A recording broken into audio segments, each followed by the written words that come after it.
اور یہ شور مچ گیا. جس طرح حنیف عباسی صاحب کی آپ نے بات سنی, انہوں نے کہا کہ یہ پی ٹی آئی نے لابینگ کی اور اس کے نتیجے میں اتنی بڑی قرارداد اتنی بھاری اکثریت سے پاس کی گئی. بالکل صحیح کہا, لیکن بات یہ ہے کہ ان کو یہ بات سمجھنے کی ضرورت ہے کہ اب یہ بات بار بار ہوگی. اس میں مسئلہ پی ٹی آئی کا نہیں ہے, مسئلہ یہ ہے کہ جو پاکستانی امریکن کمیونٹی ہے یہاں, پہلے وہ لوگ تھے جو پاکستان سے تازہ آئے تھے, اور ہوتا یہ تھا کہ ایمبیسی سے ایک کال جاتی تھی, وہ اپنے جیب سے سموسے خرید کے چائے بنوا کے لے کے پہنچ جاتے تھے, اور کبھی F-16 کی حمایت میں, کبھی کشمیر کی حمایت میں مظاہرہ کرتے تھے, اور ایمبیسی کہتی تھی اب ڈسپرس ہو جائیں تو ڈسپرس ہو جاتے تھے.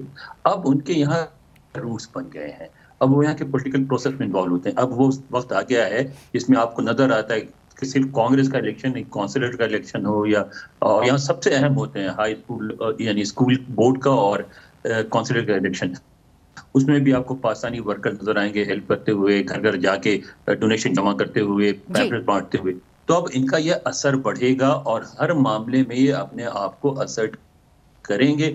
حکومت کو اس بات کے لیے تیار ہونا ہوگا کہ اب یہ ماضی کے ڈوسائل سب سربین پاکستانی نہیں ہیں, اب یہ نئے پاکستانی ہیں جن کو اپنے امریکی شہری ہونے کا پوری طرح احساس ہے. وہ ہر لیول پہ اور ہر معاملے میں اگر انہوں نے ضرورت محسوس کی تو اسرٹ کریں گے. اس میں کوئی سازش نہیں ہے, اس میں پہلے میں ایک دفعہ وضاحت کر چکا ہوں کہ اس میں ملینز آف ڈالرز نہیں خرچ ہوتے. یہاں چونکہ کانگریس کا الیکشن ہر 2 سال پہ ہوتا ہے, لہذا اگر آپ $10,000 کی بھی فنڈ ریزنگ کر دیں تو کانگریس مین آ جاتے ہیں, اور $10,000 کی فنڈ ریزنگ کرنا امریکہ میں کوئی اتنا مشکل نہیں ہے. جی انور اقبال صاحب, ایک بات اور بتائیے کہ آپ کی جو سٹوری ہے اس سے ایک بات تو واضح ہوتی ہے کہ انہوں نے بار بار کہا ہے کہ امریکہ جو ہے وہ پاکستان کی جمہوریت کو تندرست اور دیکھنا چاہتا ہے. تو یہاں پہ کیا سا رائیاں ہوتی رہیں کہ جی کوئی غیر سیاسی ایڈونچر بھی ہو سکتا ہے, یہاں پہ ایمرجنسی بھی لگ سکتی ہے, تو اب کیا وہ دروازے بند ہو گئے؟ کم از کم وہاں سے تو کوئی گرین سگنل نہیں آئے گا, آپ کی سٹوری کے بعد ایسا لگ رہا ہے. نہیں آئے گا بالکل. اگر آپ کو اس طرح کی کوئی غیر جمہوری کوئی اقدامات لیے گئے تو اس کا ساری دنیا میں بہت اسٹرانگ ریئیکشن ہوگا. اب بھی اس وقت ہم لوگ گفتگو کر رہے ہیں, ووڈرو ولسن سینٹر میں ایک دن کا سیمینار ہو رہا ہے پاکستان پہ, وہاں کی بھی گفتگو سنیں تو آپ کو یہی اندازہ ہوگا کہ اس قسم کے کسی چیز کو ویلکم نہیں کیا جائے گا کہیں بھی. ٹھیک. کیسے شیخ صاحب, آپ نے انور اقبال صاحب کی بات سنی, انہوں نے کہا کہ دیکھیے وہاں پہ بھی پاکستانی بیٹھے ہوئے ہیں, وہ بھی اپنی لابینگ کر رہے ہیں, اور اب وہ پرانے پاکستانی نہیں رہے, وہ نئے پاکستانی ہو گئے. تو ایونچولی آپ کو اپنا گھر تو ٹھیک کرنا ہوگا, چاہے آپ جتنا مرضی باقی کی قرارداد کے اوپر آپ جو ہے نکتہ چینی کریں. بسم اللہ الرحمن الرحیم. دیکھیے اس میں تو کوئی شک ہی نہیں ہے. آج خود اپنے پرائم منسٹر صاحب کی سپیچ سن لی, وہ کہہ رہے ہیں آئیے بیٹھیے, ملک کے مفاد میں مل جل کے بات کیجیے. ہمیں اپنا گھر دیکھیے, کس جمہوریت کا مقصد کیا ہوتا ہے. ہم جو اسمبلی میں بھی بیٹھے ہیں تو اپنا گھر ہی ٹھیک ہے, ایک دوسرے کی بات سن رہے ہیں.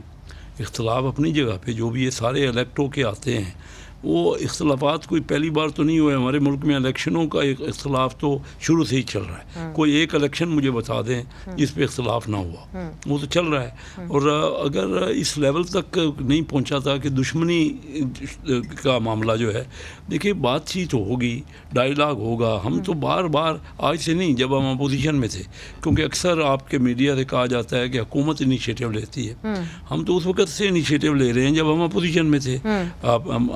پاکستان مسلم لیگ سے میاں شہباز شریف صاحب, بلاول بھٹو, اس کے پر آپ نے دیکھا نا کہ عمر ایوب صاحب نے کہا کہ پہلے آپ ہمارے لوگوں کو چھوڑیں, ہماری خواتین کو چھوڑیں.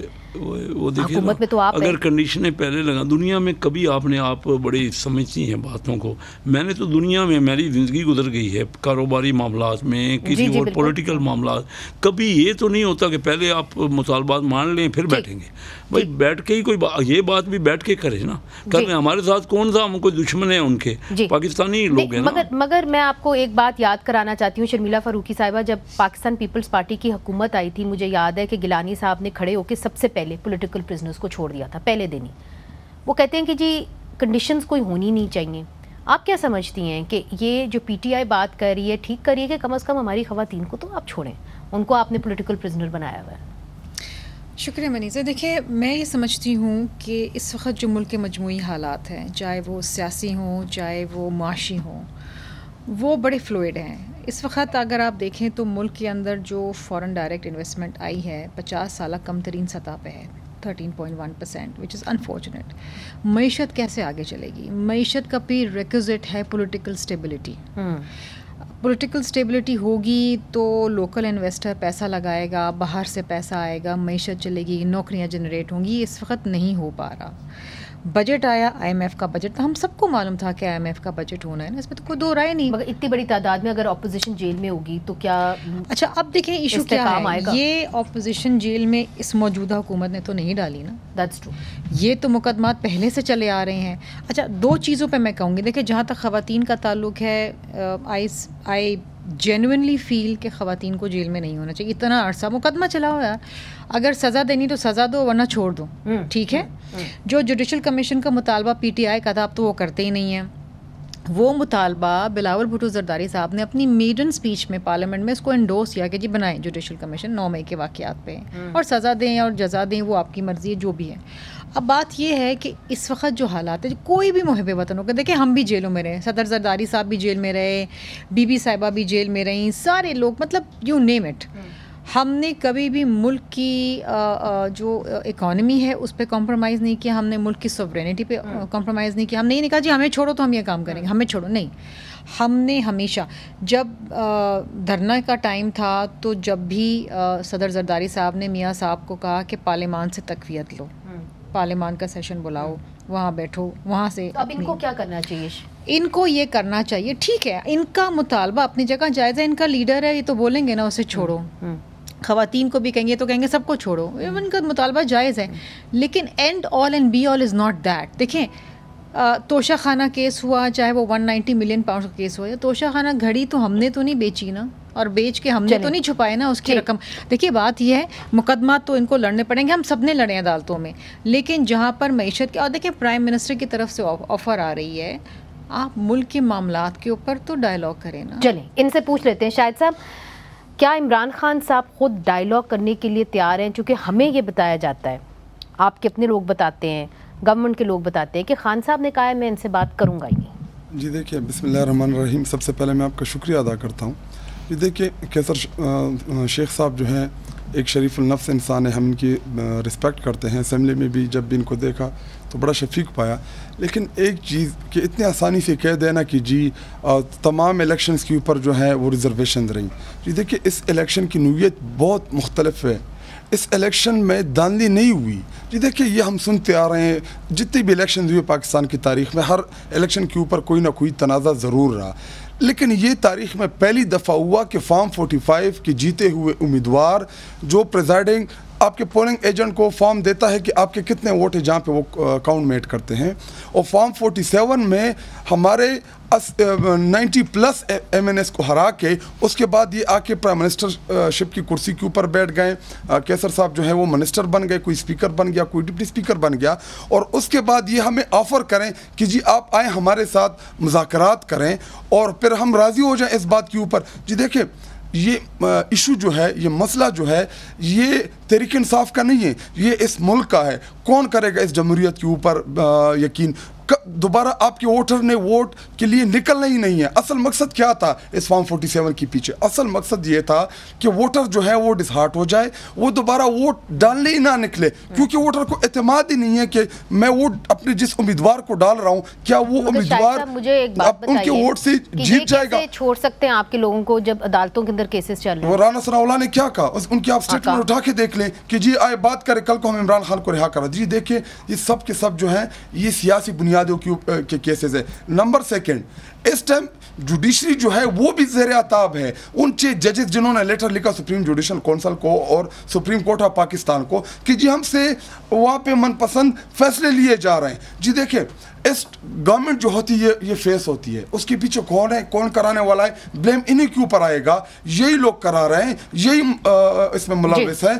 جی دیکھیں اس ٹائم اگر آپ 25-26 کروڑ عوام کے محبوب لیڈر کو, ہماری تحریک انصاف کی خواتین کو, ہمارے ورکرز کو آپ نے جیلوں میں ڈال دیا. میں نے آج فلور آف دا ہاؤس بھی اس بات کی طرف اشارہ کیا کہ جی دیکھیں ہم تو برداشت کر رہے ہیں, کل کو آپ لوگ نہیں برداشت کر پائیں گے یہ چیزیں. شرمیلا بہن بیٹھی ہوئی ہیں. جی دیکھیں آپ بھی خاتون ہیں, جو شریعت کے بتائی ہوئی اصول ہے. ایک خاتون کہہ رہی کہ جی میرا عدت پورا ہے, میں اور آپ کون ہوتے کہ یہ ڈیسائیڈ کریں گے؟ ایک لیڈر کو صرف آپ نے عدت کے کیس میں ان کو چلے وہ چیز عدالت میں ہے, جی دیکھیے یہ چیز اگر وہ نہیں چھوڑے جاتے, میں تو آپ سے سوال کر رہی ہوں, اس کا جواب آپ دیں, آپ کی مرضی ہے, مگر کیا آپ لوگ کوئی موومنٹ چلائیں گے, کوئی آپ تحریک چلائیں گے اگر عمران خان صاحب کو کل نہ چھوڑا گیا؟ جی دیکھیے ہم صرف اپنے چیئرمین عمران خان صاحب کی کال کا ویٹ کر رہے ہیں, پوری قوم تیار ہے اور اس کی کال کا انتظار ہے. ان کی کال کا انتظار ہے. مجھے پی ٹی آئی سے لاکھ اختلاف ہو, لیکن اس عدت والے کیس کے اندر میں سمجھتی ہوں زیادتی ہو گئی ہے. It is unfortunate. ویسی خواتین اس ملک کے اندر اتنی ان کے اوپر اگریسو پالیسیز ہیں, اتنی وہ بیچاری سفر کرتی ہیں.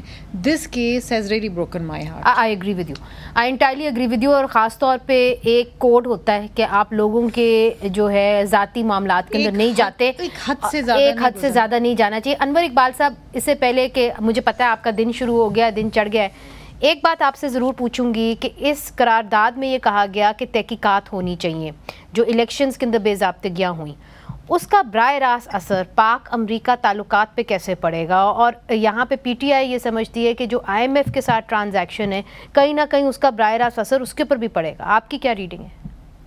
میرا نہیں خیال کہ ابھی فوری طور پہ کوئی اثر پڑے گا, کیونکہ پاک امریکہ جو تعلقات ہیں وہ اس طرح نہیں جس طرح ہم کہتے ہیں کہ ہمالیہ سے زیادہ اونچی اور بحر عرب سے زیادہ ڈیپ. یہ تعلقات ہیں سیکیورٹی ریلیٹڈ, اور سیکیورٹی کا سارا کام فوج نے کرنا ہوتا ہے. امریکہ بھی سمجھتا ہے, امریکہ کو اسی حد تک انٹرسٹ ہے پاکستان میں جس حد تک اس کے سیکیورٹی کے مفادات ہیں, تو وہ مفادات جو ہے فوجی پوری کر سکتی. تو اس لیے میں سمجھتا ہوں کہ ایڈمنسٹریشن جو ہے اس کے ہوتے ہوئے کوئی بہت زیادہ فرق نہیں پڑے گا. لیکن اب یہاں الیکشن ہے نومبر میں, اس کے بعد کیا ہوتا ہے. بہت بہت شکریہ انور اقبال صاحب, آپ نے ہمیں جوائن کیا اور جو آپ نے سٹوری کی اس نے تہلکہ مچا دیا ہے پاکستان کے اندر. ناظرین, انور اقبال صاحب نے تو بڑی کلیئرلی یہ کہا ہے کہ یہ جو امپیکٹ ہے اس سٹوری کا وہ براہ راست پاکستان کے اوپر ہو سکتا ہے. ایک وقفہ لیتے ہیں, وقفے کے بعد پھر سے حاضر ہوتے ہیں. ویلکم بیک ناظرین. کیسر احمد شیخ صاحب, بریک سے پہلے ہم قرارداد کا ذکر کر رہے تھے جو یونائٹڈ اسٹیٹس کی طرف سے آئی ہے. اب انہوں نے کہا ہے کہ جی آپ اپنی جو الیکشنز ہوئے ہیں اس کے اوپر آپ تحقیقات کریں. دیکھیں ایک سوال تو اٹھ گیا ہے آپ کی الیکشنز کے اوپر, اور یہ جو ایک انہوں نے ایک اسٹیٹمنٹ دی ہے یہ کافی پہلے کبھی اس طرح کی اسٹیٹمنٹ وہاں سے نہیں آئی ہے. تو آپ کے اوپر ایک اونس نہیں ہے کہ جی آپ کم از کم تحقیقات تو کریں؟ ملک کے اندر سے آوازیں اٹھ رہی ہیں کہ صاف شفاف الیکشنز نہیں ہوئے, ملک سے باہر سے آوازیں اٹھ رہی ہیں کہ صاف شفاف الیکشنز نہیں ہوئے. بنا دیں آپ ٹرائیبیونل, کروا دیں آپ تحقیقات, کمیشن بنا دیں. دیکھیے آلریڈی کیا ٹریبونلز موجود ہیں, ٹرائیبیونلز ہیں مگر کمیشن نہیں ہے نا. یہ تو کمیشن کا مطالبہ کر رہے ہیں. سنیں تو ان کے مطالبات تو کبھی ختم ہی نہیں ہوں گے نا, یہ تو 10 سال سے چل رہے ہیں نا. ان کے مطالبات تو مانتے رہے, جن سے اب ہم پیسے مانگ رہے ہیں وہ بھی یہ مطالبات کر رہے ہیں. آپ میری بات سنیے نا, دیکھیے نا الیکشن کمیشن ہے اس کو یہ مانتے نہیں ہیں. الیکشن کے ٹریبونلز بنے ہوئے ہیں, پھر الیکشن کے ٹریبونلز کے بعد اب کورٹس ہیں. اب کسی چیز کو اسمبلی کو یہ نہیں مانتے. اسمبلی کی بات یہ ہے کہ 2018 میں بھی الیکشن ہوئے, الیکشن اس وقت ہمارے بھی اعتراض تھے, ہم بھی یہی کہتے رہے وہی ہوتا رہا جو کوئی آج وہی ہونا ہے جو ایک سسٹم ہے. لیکن اس کے بغیر باقی اختلاف رائے ہو سکتا ہے الیکشنوں کے اوپر. وہ کورٹس یہ ان کو ریلیف پہ ریلیف دیے جا رہے ہیں. ایسی ریلیف ہمارے یہاں ایک وقت میں 10 12 13 مقدمات کی ریلیف مل رہی ہے. مگر آپ ایک کاروباری شخص ہیں, آپ یہ یقین کرتے ہیں کہ جی پاکستان کے اندر استحکام ہونا چاہیے. تو اگر استحکام ہونا چاہیے تو اگر آپ اپوزیشن کے سب سے بڑے لیڈر کو جیل میں رکھیں گے تو کہاں سے اسٹیبلٹی آپ لے کے آئیں گے؟ میں نے جیل میں رکھا ہے, مقدمات ہیں. مقدمات یہ تو کوئی ایسی بات ہے کہ میں آپ کو بتاؤں, میرا تعلق ہے فیصل آباد ڈویژن سے. رانا ثناء اللہ صاحب کو کہنا کہ وہ اسٹیٹمنٹ اپنی واپس لے لیں. میرا تعلق ہے نا فیصل آباد ڈویژن سے. 4 ڈسٹرکٹ ہے وہاں, چنیوٹ ہے, جھنگ ہے, فیصل آباد ہے, ٹوبٹ ہے. ہم ساری سیٹیں ہار گئے. میں نے تو وہ الیکشن دیکھا ہے جہاں ساری سیٹیں یہ جیتی ہوں, 3 سیٹیں ہم نے جیتی ہیں, اور 3 میں سے ایک سیٹ ٹوبا ٹیک سنگھ والی 200 ووٹوں سے جیتی. ہم سارا ہی ہار گئے. ہم نے قبول کر, رانا ثناء اللہ خود ہار گئے. خود جو رانا ثناء اللہ کی آپ مثال دیں, میرے ساتھ والی سیٹ اور 30-40 ہزار ووٹ, 30-32 ہزار ووٹ سے ہار گئے. اب عابد شیر علی ہار گئے. میں نے تو ہارتے ہوئے ہم ووٹ وہ یہ کہتے ہیں ٹھیک ہے, یعنی فیصل آباد ٹھیک ہے. حلف لے لیں اس بات کے اوپر کہ فارم 47 کا سہارا نہیں لیا. میں